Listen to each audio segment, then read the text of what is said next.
Hi Virgos, and welcome to your reading for June 2019. My name is Melanie. Apologies that this is quite late.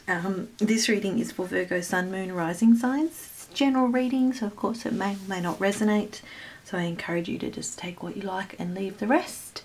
And let's just dive right in. So the first card along the back there representing the past and any kind of past energy which may be relevant for this month, you have the Moon card. The second card along being about the current month, sort of the present situation, current issues. You have the Knave of Coins, otherwise known as the Page of Pentacles. The third card there representing any possible obstacles that may show up this month to be wary of. You have the Knight of Cups.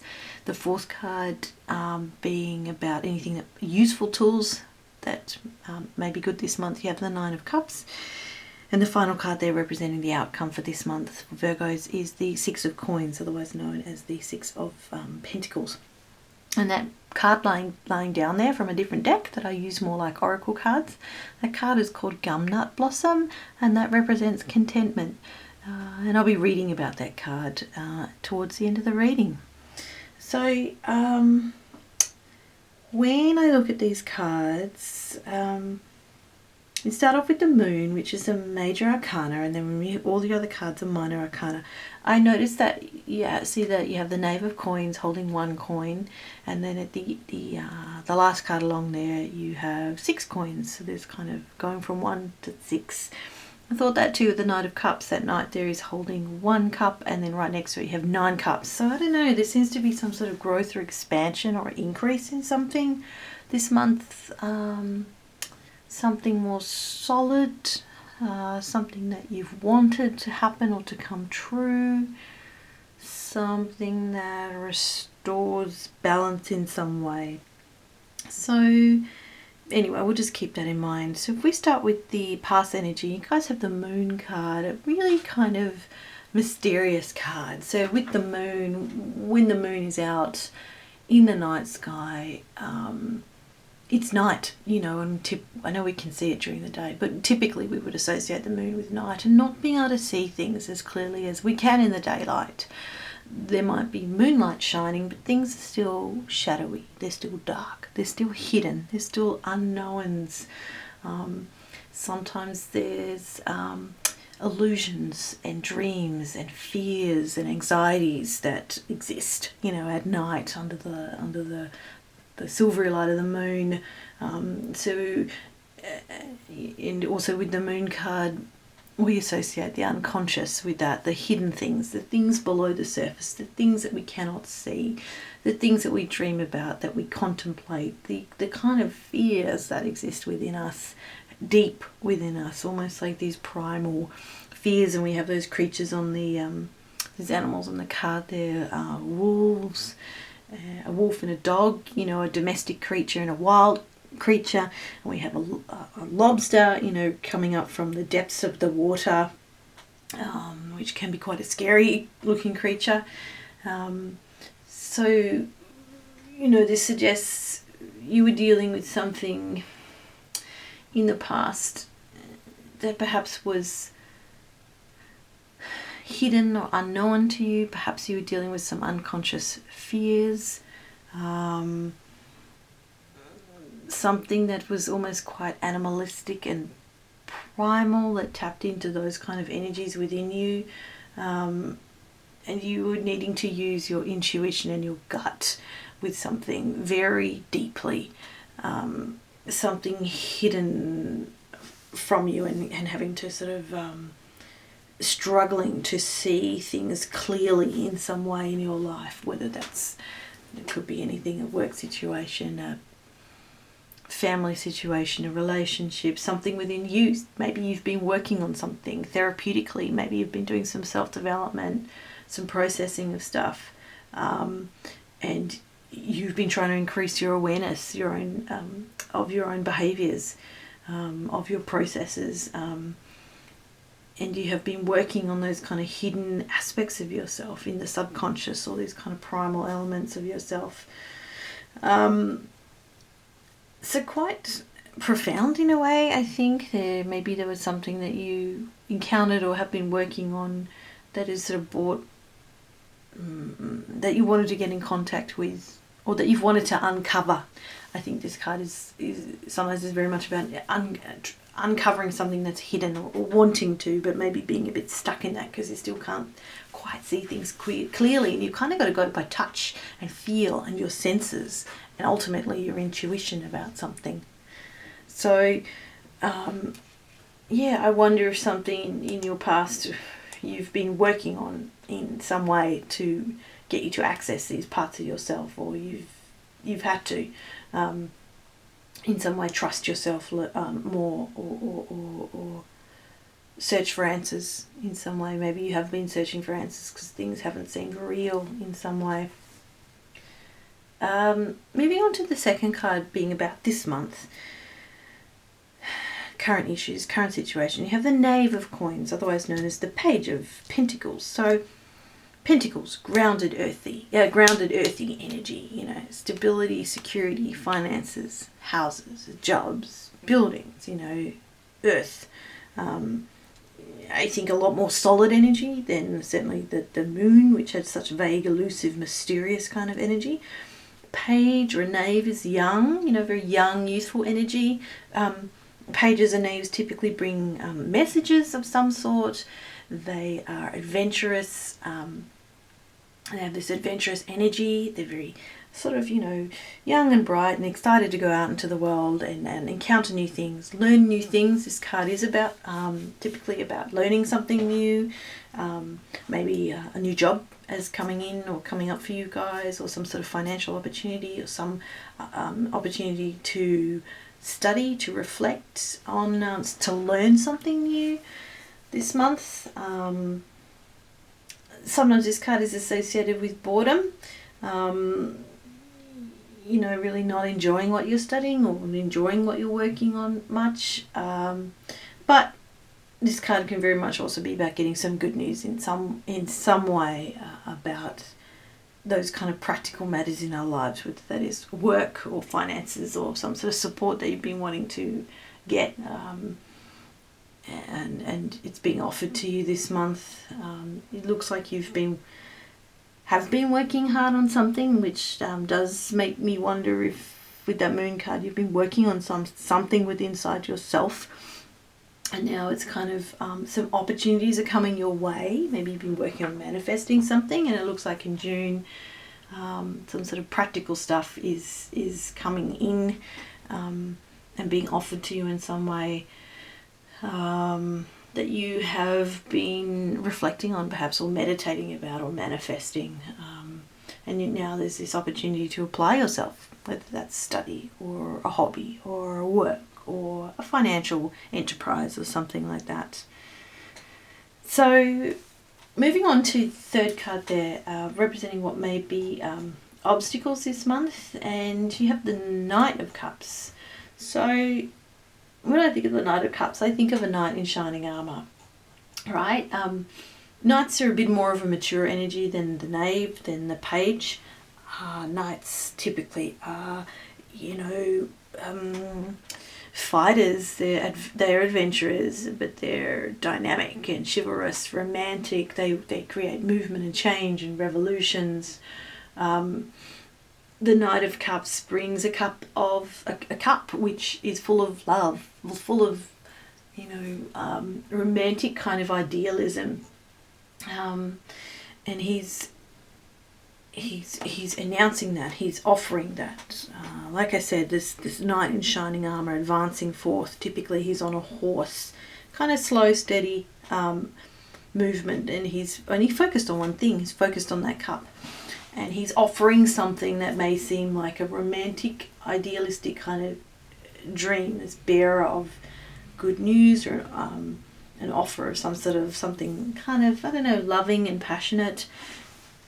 This is in a position of what may be an obstacle this month. So I think it's telling me, the way I interpret that, it could be many interpretations, is I'm thinking a couple of things. To be wary of a knight in shining armor, whether that, you know, could, that as a person who represents this could be someone who's a water sign, being the cups suit there. So what is that? Pisces, Scorpio. Who's going to kick my Cancer. Or it can be somebody who just embodies those energies. Court cards can be about people, so someone coming in who looks too good to be true. They probably are. Perhaps they're a little bit blinded by something, and it's weird. Or this card is cautioning you not to be too blinded by something that looks shiny and beautiful and charming and poetic and handsome or beautiful, but really it's just smoke and mirrors. Or maybe there is a process within you that's a little bit too idealized, a bit too romantic. You've got a romanticized and overly romanticized idea about something, and just to, you know, come back down to earth with that a little bit. In the fourth card there, in the position of what may be useful this month, you have the 9 of Cups card. This is a card typically associated with a wish coming true, with happiness, success, contentment, feeling really happy and secure and contented, good things coming your way. Like I said, a wish or wishes coming true, kind of, you know, often associated with you know, winning things, trophies, rewards, achievements, happiness, you know, emotional kind of security, satisfaction, really deep satisfaction to the point of smugness almost. So, you know, there's a sense of, or I don't know, sort of abundance with this card. And something that you've very much wanted to come true, possibly coming true, which is interesting next to that Knight of Cups, where I've just said, you know, be wary of somebody offering something that looks too good to be true, because something does, on the flip side, there is something of use in that regard, in terms of the Knight of Cups card suggesting success and contentment. Maybe not forgetting how far you've come, that there are rewards coming your way, even if things in the past have not seemed real or true. You know, if we think of the Moon card and things not always being what they seem. And I think that Knight of Cups card is a little bit of a tail end of that. But then there is something very positive. You know, maybe this is a card to remind you of staying very positive, not reminding you to feel good about yourself, to feel happy for what's coming in, to be grateful, to very much appreciate what you have, because it looks like there is certainly some good stuff coming in, or that you've been working on, even if it has been a long time coming, and there's still, I don't know, a way to go, or work to continue on. Sorry. With the outcome card there, we have the 6 of Coins, otherwise known as the 6 of Pentacles. This is a card of altruism, I would say, of reciprocity, of give and take, sharing the wealth, sharing charity, sharing money, things that you have gained and accumulated over time. You pass on that generosity, you know. I think it's being in a position of gratitude and thankfulness, and then sharing that on. It's kind of this karma of giving and receiving. On the flip side, perhaps you are receiving something this month from someone who is in a perhaps a better financial position than you, or is in a more secure position in their life, and they come in and they offer you something, and there is this kind of flow with that, this kind of balance in that, or needing to restore balance. Either you have accumulated too much and you do need to share that, or you don't have enough and somebody is being very generous and very caring with you and giving you something. You know, there's sort of a sense, very much a sense of charity with this card, of needs getting met, of base, you know, practical needs that we all have. If we think of Maslow's hierarchy of needs, what's at the bottom? It's food, shelter, water. You know, we need to get those base kind of needs met before we can work on anything else. This is I think a card representing that, of being, the importance of being humble, of being appreciative and passing on that the the good things that you have. This is a card saying, you know, take a hand. It's a hand up, not a hand out, and to just keep that in mind. Don't extend yourself beyond the limits of what you can offer, but also offer something, which I think is that Nine of Cups card there, saying appreciate what you have very much so. And by sharing that, or sharing that love, or actually sharing something physically, you will be rewarded for that. And I think this card shows that kind of rewards of balancing, you know, an equality of give and take, of charity, of what goes around comes around, really. And there will be perhaps a sense of contentment with that. And I say that because we have the card there called Gumnut Blossom, representing contentment. And that which comes from this deck of cards, the Dreamtime Reading Cards, which I kind of use like oracle cards. And I'm going to read from this book that I just showed you. The Dreamtime is the Aboriginal Australian spiritual belief system. I absolutely love these cards. They're very visually beautiful, and I love the meaning behind them. So I'm going to read now about contentment. Gumnut blossom and contentment. So the gum tree, or eucalyptus, often blossoms best after a period of harshness. After bushfires or periods of long drought, the gumnut bursts into flower in an assortment of colours. Many of the blossoms smell and taste like honey, and it is because of this that they are often associated with contentment and the sweet things in life. I think of the Nine of Cups card with that. The gumnut blossom bursts forth with its message of happiness and contentment. It can symbolise a period of success after a difficult or challenging time, and I think we can see that through this reading with the moon card there, certainly representing some sort of difficult energy. This is the time to celebrate your success and enjoy a period of lightheartedness and progress. Sometimes you can forget to enjoy these periods of contentment and sweetness because you're too busy worrying about what is still to come. At this time, the Gumnut Blossom asks you not to worry about what the future holds, but instead give thanks for the situation you currently find yourself in. And I think that's very much representative in the Six of Coins card there, and even that Nine of Cups.